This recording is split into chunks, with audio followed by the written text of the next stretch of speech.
Un simple SMS a détruit 32 ans d'illusions sur mon fils. Mais ce qu'il ne savait pas, c'est que ce message allait me libérer.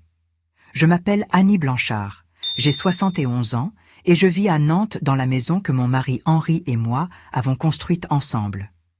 Nous avons été mariés pendant 35 ans, jusqu'à ce qu'un infarctus me l'arrache il y a 5 ans. Ensemble, nous avions bâti une vie dont j'étais fière. Nous n'étions pas riches, mais nous étions prudents. Nous avions économisé, investi sagement, remboursé notre crédit immobilier avant l'heure. À la mort d'Henri, j'ai hérité de tout ce que nous avions construit. La maison, estimée à 450 000 €, sa pension de réversion, nos placements. Pas une fortune, mais de quoi vivre confortablement. Mon fils Christophe avait toujours été un bon fils, du moins c'est ce que je croyais. Il appelait régulièrement, venait pour les fêtes, avec sa femme Audrey et leurs 2 enfants, Léo et Chloé. Nous avions nos déjeuners du dimanche, nous fêtions les anniversaires ensemble. Je les aidais quand je le pouvais. Du babysitting, un coup de main financier quand ils avaient besoin de refaire leur toiture, ou quand la voiture d'Audrey est tombée en panne. Étais-je une grand-mère généreuse ou étais-je utilisée? Je ne me posais pas cette question à l'époque. La première fissure est apparue il y a 6 mois. Christophe m'a appelé, la voix tendue par le stress. Ils avaient besoin de 12 000 €. Des frais médicaux, m'a-t-il dit. La mère d'Audrey avait un cancer et certains traitements n'étaient pas remboursés par la sécurité sociale. Je n'ai pas hésité. J'ai fait le virement le lendemain. Mais quelque chose me tracassait. Lors du dîner suivant, j'ai demandé des nouvelles de la mère d'Audrey, comment elle se remettait de son traitement. Audrey m'a regardé avec confusion. Se remettre de quoi? Christophe est intervenu rapidement. Maman a du mal comprendre, c'était juste un traitement préventif. Mais le mal était fait. J'ai vu le mensonge dans ses yeux. J'ai commencé à faire attention. Vraiment attention. La façon dont le visage d'Audrey se durcissait quand je mentionnais mes placements. La façon dont Christophe orientait les conversations vers mes projets. Les suggestions désinvoltes sur les maisons de retraite. Tu te fais vieille, maman? Ce ne serait pas plus simple? J'avais 71 ans et je courais 5 kilomètres chaque matin. De quelle assistance pensait-il que j'avais besoin? Puis est arrivé le SMS qui a tout changé. Je prenais mon café dans la cuisine, la lumière du matin filtrant par les fenêtres qu'Henri avait installées de ses propres mains, quand mon téléphone a vibré. Le nom de Christophe est apparu sur l'écran. J'ai souri, m'attendant à une photo de mes petits-enfants. À la place, j'ai lu des mots qui m'ont frappé comme une gifle en plein visage. Ne compte pas sur moi pour m'occuper de toi quand tu seras vieille. J'ai ma propre vie et ma famille. Mes mains tremblaient. J'ai relu le message encore et encore. Il n'y avait aucun contexte, aucune dispute préalable. Nous avions dîné ensemble 3 jours plus tôt. Tout semblait normal. Qu'est-ce qui avait déclenché cela? Ou bien ce ressentiment couvait-il depuis toujours sous la surface, caché derrière des sourires et des visites de courtoisie? Je suis restée assise près d'1 heure, mon café refroidissant dans ma tasse. Comment étais-je censée répondre? Supplier? M'excuser d'être un fardeau que je n'avais jamais demandé à être? J'ai pris une grande inspiration, j'ai redressé le dos comme Henri l'admirait tant, et j'ai tapé un seul mot. D'accord. J'ai appuyé sur envoyer et j'ai posé le téléphone. Mon cœur battait fort, mais mes mains étaient instables. Cet après-midi-là, j'ai appelé mon avocat. Mais avant de continuer, vérifiez si vous êtes déjà abonné à la chaîne et dites-nous en commentaire de quelle ville ou pays vous nous regardez. Nous aimons beaucoup savoir jusqu'où nos histoires voyagent. Le jeudi suivant, j'étais assise dans le bureau de maître Philippe Renaud. Nous avions travaillé ensemble après la mort d'Henri pour régler la succession. C'était un homme discret, compétent, en qui j'avais confiance. Je lui ai tout raconté. Le SMS, les mensonges sur l'argent, mes soupçons. Il m'a écouté sans m'interrompre, prenant des notes de temps en temps. Quand j'ai eu fini, il a posé son stylo et m'a regardé par-dessus ses lunettes. « Madame Blanchard, que voulez-vous faire exactement ?» J'ai réfléchi avant de répondre. Je veux protéger ce qui m'appartient, et je veux vivre. Vraiment vivre. Pas attendre la mort en gardant tout pour des gens qui ne voient en moi qu'un compte en banque. Il a hoché la tête. Alors commençons par faire le point sur votre situation. Ce soir-là, j'ai étalé tous mes relevés bancaires sur la table de la cuisine. J'ai additionné chaque virement fait à Christophe et Audrey au cours des 4 dernières années. Les 12 000 € pour le prétendu cancer. 4 000 € 2 ans plus tôt pour leurs vacances, enfin, ce que Christophe avait appelé un fonds d'urgence familiale. 3 000 € par-ci, 7 000 € par-là. Des sommes assez petites pour que je ne les questionne jamais.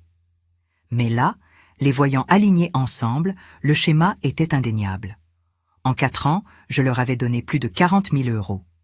Est-ce qu'une seule de ces urgences était réelle? Ma décision s'est cristallisée cette nuit-là. Je n'allais pas passer mes dernières années à thésauriser pour des héritiers qui attendèrent ma mort. J'allais vendre cette maison trop grande pour moi seul, acheter un appartement moderne et lumineux, et utiliser le reste pour vivre pleinement. Voyager, aider des gens qui le méritaient vraiment, profiter de chaque jour. J'ai pensé à Clara, ma jeune voisine de 23 ans qui se tuait à la tâche pour payer ses études de médecine. À Sylvie, la fille de mon ami André, qui rêvait d'ouvrir une pâtisserie mais n'avait pas les fonds. Ces femmes travaillaient dur, ne demandaient rien et méritaient un coup de pouce. Quant à mes petits-enfants, j'ouvrirais des comptes à leur nom avec des sommes qu'ils ne pourraient toucher qu'à leurs 18 ans, loin des mains de leurs parents. Le lendemain, je suis allée à ma banque. Marion, la conseillère que je connaissais depuis des années, apparut surprise quand j'ai demandé à clôturer le compte joint que j'avais avec Christophe. Ce compte datait de l'époque où Henri était malade, une précaution au cas où j'aurais eu besoin que mon fils gère mes factures en urgence. J'aurais dû le fermer après l'enterrement. Je ne referai plus cette erreur. J'ai ouvert un nouveau compte dans une autre banque, transféré mes prélèvements automatiques, et je suis rentré chez moi avec un sentiment de légèreté que je n'avais pas ressenti depuis des mois. Le téléphone a sonné le soir même. Christophe. Sa voix était tendue, presque agressive. « Maman, qu'est-ce qui se passe? J'ai voulu vérifier ton compte et il n'existe plus. J'ai changé de banque. C'est tout. » « Changer de banque? Sans m'en parler? Tu ne peux pas faire ça. » Sa voix montait. « Je peux faire ce que je veux avec mon argent, Christophe. Tu me l'as très bien rappelé toi-même. » Un silence. Puis sa voix, plus basse, menaçante. « Tu vas le regretter, maman. » J'ai raccroché. Mes mains ne tremblaient plus. Christophe est arrivé un samedi matin sans prévenir. J'étais dans mon jardin en train de tailler mes rosiers quand j'ai entendu une voiture freiner brutalement dans mon allée. La portière a claqué. Des pas ont martelé le chemin. Je n'ai même pas eu le temps de me lever avant qu'il surgisse par le portail du jardin, le visage rouge de colère. « Qu'est-ce que tu as fait ?» Il criait presque. J'ai posé mon sécateur calmement et je l'ai regardé. « Baisse le ton. Les voisins peuvent t'entendre. Je me fiche des voisins. Je viens d'apprendre que tu as mis la maison en vente. Cette maison, maman. La maison de papa. » Je me suis levée, essuyant la terre de mes mains. « Oui, je vends la maison. Elle est trop grande pour moi toute seule. Je vais acheter un appartement plus petit et utiliser la différence pour profiter de ma retraite. Tu ne peux pas faire ça. Cette maison devait me revenir. Papa l'a construite pour la famille. » Sa voix s'était brisée sur le dernier mot, mais je n'ai vu aucune émotion sincère dans ses yeux, seulement de la panique. De la panique à l'idée de perdre ce qu'il considérait déjà comme son dû. « Ton père a construit cette maison pour nous deux, » ai-je répondu fermement. « Il est parti, et maintenant, elle m'appartient. À moi seul. J'en fais ce que je veux. Tu n'es pas en état de prendre ce genre de décision. Tu vieillis, tu ne réfléchis plus clairement. Je vais consulter un avocat.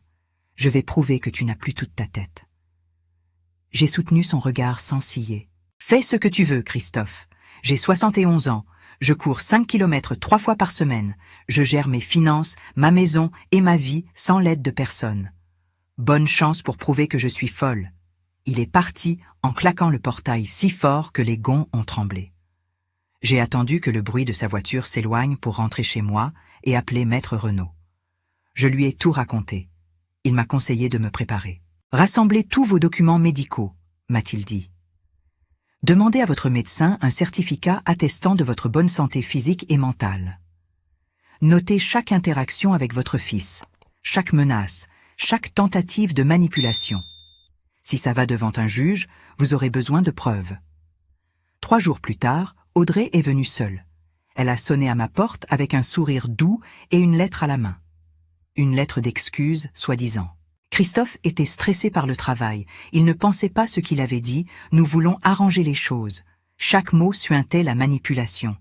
J'ai pris la lettre poliment, je l'ai remercié d'être passé, et j'ai refermé la porte. Puis j'ai photographié la lettre, noté la date et l'heure de la visite, et rangé le tout dans mon dossier de documentation. Le lendemain, j'ai appelé mon ami André, à La Baule. « J'ai besoin de prendre l'air quelques jours. Je peux venir chez toi ? » « Viens tout de suite, » m'a-t-elle répondu sans hésiter. « On marchera sur la plage et tu me raconteras tout. » J'ai préparé un petit sac et je suis parti le jeudi matin, laissant derrière moi une maison vide et un fils qui, je le savais, n'en avait pas fini avec moi. Les 3 jours passés chez André m'ont fait un bien immense. Nous avons marché sur la plage de La Baule, les pieds dans le sable humide, regardant les vagues s'écraser doucement sur le rivage. Je lui ai tout raconté, le SMS, les mensonges, les menaces. Elle m'a écouté sans me juger. « Tu fais ce qu'il faut, Annie », m'a-t-elle dit en me prenant le bras. « Ne te laisse pas manipuler. Ton argent, c'est ta vie. Tu as le droit d'en profiter. » Ces mots m'ont donné de la force. Je suis rentrée à Nantes le dimanche soir, fatiguée mais apaisée. J'avais retrouvé ma clarté d'esprit. Le dimanche suivant, vers 14 heures, j'étais en train de lire dans mon salon quand j'ai entendu une voiture se garer devant chez moi. Puis des voix. Celle de Christophe, celle d'Audrey et les rires aigus de mes petits-enfants. Mon cœur s'est serré. J'ai ouvert la porte avant qu'il ne sonne. Léo, 6 ans, a couru vers moi. « Mamie, on t'a apporté des gâteaux. Maman a dit que tu étais pas bien. » Je l'ai serré dans mes bras, respirant son odeur de petit garçon. Sa sœur Chloé, 4 ans, est venue réclamer son câlin aussi. Par-dessus leur tête, j'ai croisé le regard de Christophe. Il souriait, mais ses yeux restèrent froids. « On s'est dit qu'on allait te faire une surprise », a dit Audrey d'une voix mielleuse. « Une journée en famille, comme avant. Vous auriez dû appeler avant de venir, » ai-je dit prudemment en me dégageant des enfants. « Mamie, tu veux pas nous voir ?» La voix de Léo était confuse, blessée. Qu'étais-je censé répondre? Que oui, je voulais les voir, mais pas comme outil de manipulation. Je les ai fait entrer. Ils se sont installés dans mon salon. Les enfants ont sorti des livres de coloriage pendant que Christophe et Audrey prenaient place sur mon canapé comme s'ils étaient chez eux. Après 20 minutes de conversation forcée sur la météo et l'école des enfants, Audrey a envoyé les petits jouer dans le jardin. Une fois la porte refermée, son masque est tombé. « Annie, on est venu s'excuser. On a mal géré cette situation. On veut que tu renonces à vendre la maison. Reste ici, près de nous, près de tes petits-enfants. » J'ai secoué la tête. Ma décision est prise. Je vends, j'achète plus petit, et je vis ma vie. Ce n'est pas négociable. Le visage d'Audrey s'est durci. Tu es égoïste. Tu penses à toi alors que ta famille a besoin de toi. Et si tu t'entêtes, tu ne reverras plus jamais tes petits-enfants. On déménagera s'il le faut. On leur dira que c'est toi qui n'as pas voulu les voir. La menace m'a frappé comme un coup physique. Utiliser Léo et Chloé comme monnaie d'échange. J'ai senti la nausée monter. « Sortez de chez moi », ai-je dit d'une voix que je ne reconnaissais pas. Maintenant. Ils sont partis en arrachant les enfants du jardin. Mais mamie a été coupée par la portière qui claquait. Ce soir-là, j'ai appelé maître Renaud. Ils vont essayer de me faire interdire. « Préparez-vous », m'a-t-il répondu. La lettre officielle est arrivée 3 semaines plus tard. Christophe avait déposé une requête auprès du juge des tutelles pour me faire placer sous tutelle. Motif invoqué, capacité mentale diminuée, décisions irrationnelles mettant en danger mon patrimoine. J'ai lu la lettre calmement, assise à ma table de cuisine. Ainsi, mon propre fils voulait me faire déclarer incapable de gérer ma vie. J'ai appelé maître Renaud immédiatement. « Laissez-les faire », m'a-t-il dit avec assurance. « Acceptez l'évaluation psychiatrique. Vous la passerez sans problème, et leur dossier s'effondrera. » 1 semaine plus tard, j'étais assise face au docteur Nathalie Marchand, psychiatre expert auprès des tribunaux. Pendant 3 heures, elle m'a posé des questions sur ma vie, mon éducation, mes décisions financières, ma relation avec Christophe. Elle m'a fait passer des tests cognitifs, des exercices de mémoire, des problèmes de logique. Elle a consulté mes dossiers médicaux et parlé à mon médecin traitant. À la fin, elle m'a regardé droit dans les yeux. « Madame Blanchard, mon rapport officiel ira au tribunal. Mais je peux vous dire dès maintenant qu'il n'y a aucun signe de déclin cognitif ou d'incapacité. Vos décisions sont parfaitement rationnelles. L'audience a eu lieu un mardi de novembre, dans une salle grise du tribunal de Nantes. Christophe et Audrey étaient assis de l'autre côté de l'allée avec leur avocat. Ils ne m'ont pas regardé. J'étais avec Maître Renaud, vêtu de mon plus beau tailleur, les mains stables. L'avocat de Christophe a parlé le premier. Il a dépeint une veuve vulnérable, isolée, prenant des décisions erratiques sous l'influence de son avocat. Il a suggéré un début de démence. Puis le docteur Marchand a témoigné. En 15 minutes, elle a démoli leur argumentation. Elle a détaillé mes scores cognitifs parfaits, ma compréhension complète de ma situation financière, ma capacité à expliquer clairement mes choix. Madame Blanchard présente des capacités de raisonnement supérieures à la moyenne pour son groupe d'âge, a-t-elle conclu. Ses décisions, bien que difficiles émotionnellement pour sa famille, sont entièrement compétentes et autonomes. La juge, une femme d'une 60aine d'années, a regardé Christophe par-dessus ses lunettes. « Monsieur, pourquoi avez-vous envoyé à votre mère un SMS disant, je cite, « Ne compte pas sur moi pour m'occuper de toi quand tu seras vieille » Christophe est devenu rouge. Il a balbutié quelque chose sur le stress au travail. La juge l'a coupé. « Vous étiez stressé par l'argent. Et maintenant vous êtes contrarié que votre mère dispose de son argent selon ses propres souhaits plutôt que les vôtres. Cela me semble assez simple. » Elle a rendu sa décision. La requête de mise sous tutelle est rejetée. Madame Blanchard est manifestement saine d'esprit et a tous les droits de gérer ses biens comme elle l'entend. En sortant, Christophe m'a attrapé le bras dans le couloir. « Ce n'est pas fini. Tu fais une énorme erreur. Quand tu seras vieille et malade, ne viens pas pleurer. » Je l'ai regardé, vraiment regardé, et j'ai vu un étranger. Maître Renaud m'a appris plus tard que son enquête avait révélé quelque chose. Christophe avait 180 000 € de dettes. Il comptait sur mon héritage pour les rembourser. 6 mois ont passé. J'ai vendu la maison de Nantes, celle qu'Henri et moi avions construite ensemble. Ce n'était pas facile de tourner cette page, mais je savais que les murs ne contiennent pas les souvenirs. Ceux-là, je les porte en moi. J'ai acheté un appartement lumineux dans un quartier calme, avec une terrasse où je fais pousser des herbes aromatiques et quelques fleurs. Plus petit, plus simple à entretenir, et entièrement à moi. Ma nouvelle vie m'a surprise par sa richesse. J'ai rejoint un club de lecture avec des femmes de tous âges. Nous nous retrouvons chaque semaine pour discuter de livres et de la vie. Nous avons même fait un croisière ensemble en Norvège pour voir les fjords. J'ai recommencé à peindre, quelque chose que j'avais abandonné depuis des années. J'ai vendu 2 tableaux dans une galerie locale. Pas une fortune, mais quelle fierté. J'ai aidé Clara, ma jeune voisine, à terminer ses études de médecine. Elle a eu son diplôme en juin dernier. Quand elle est venue me montrer son certificat, les larmes aux yeux, j'ai su que mon argent avait servi à quelque chose de vrai.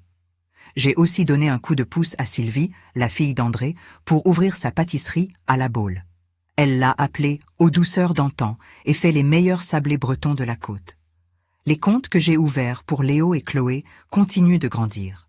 Quand ils auront 18 ans, ils trouveront une somme qui les aidera à démarrer dans la vie, accompagnée d'une lettre de leur grand-mère expliquant pourquoi j'ai fait ces choix. Ma nièce Camille vient me voir chaque mois depuis Rennes. Nous avons développé une vraie amitié. « Tu es la femme la plus courageuse que je connaisse, tante Annie », m'a-t-elle dit un jour. Venant de quelqu'un qui me connaissait à peine un an plus tôt, ces mots m'ont touché profondément. Quant à Christophe et Audrey, j'ai appris qu'ils avaient déposé un dossier de surendettement. Ils ont perdu leur maison et vivent maintenant dans un petit appartement. Audrey travaille dans une boutique de prêt-à-porter. Je n'ai pas cherché ces informations, mais dans une ville comme Nantes, les nouvelles circulent. Grâce à l'article 371-4 du Code civil, j'ai obtenu un droit de visite pour mes petits-enfants. Une fois par mois, sous supervision, Léo et Chloé viennent passer quelques heures avec moi. Nous faisons des gâteaux, nous lisons des histoires, nous jouons dans mon petit salon. La dernière fois, Léo m'a regardé avec ses grands yeux sérieux. « Mamie, pourquoi on ne te voit pas plus souvent ?» J'ai caressé ses cheveux. Parce que parfois, les adultes prennent des décisions compliquées. Mais je veux que tu saches une chose, mon petit. Je t'aimerai toujours. Et quand tu seras grand, tu pourras venir me voir quand tu voudras. En regardant en arrière, je comprends ce que ce SMS m'a apporté. La liberté. La liberté de voir clairement, de me choisir moi-même, de construire une vie basée sur la dignité plutôt que sur l'obligation. J'ai appris que poser des limites n'est pas de la cruauté, c'est de la préservation de soi. Qu'on peut aimer quelqu'un et refuser de se laisser manipuler. Que la vraie famille se construit sur le respect, pas sur les liens du sang. Mon héritage n'est pas dans un compte bancaire que quelqu'un attend d'encaisser. Il est dans les vies que j'ai touchées, les relations que j'ai construites, le respect que je me suis accordé. Si cette histoire a touché votre cœur, répondez ici dans les commentaires. À ma place, qu'auriez-vous fait? N'oubliez pas de regarder la prochaine vidéo qui apparaît sur votre écran. Elle apporte un rebondissement surprenant et émouvant qui vous captivera du début à la fin.